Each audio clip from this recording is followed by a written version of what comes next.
Знаете ли кой е смятан за един от най-хладнокръвните серийни убийци в България? Той се ражда през 1966 година в град Кърджали. Отгледан само от майка си, бащата е неизвестен. Още като дете е тих, наблюдателен и плашещо спокоен. Съучениците му дават прякора момата заради гладкото, невинно лице, зад което винаги се усеща нещо тъмно. Като млад се върти около дребни престъпления, но скоро се откроява с нещо различно – хладнокръвие, внимателно планиране и странна способност да манипулира хората около себе си. Конфликт ли има някой с него?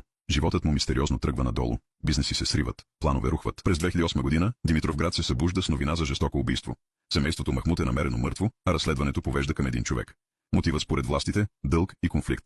Неговото обяснение – Господ ми нарежда. Сред доказаните му жертви са Бейтула и Неврия Махмуд, Баньо Банев, Манол Индианеца Хаджиев и Златко Калайджиев. Поне 5 има убити, но според криминалисти реалният брой може да стигне до 15. Психолозите го описват като изчисляващ социопат. Човек, който наблюдава, планира и действа без грам вина.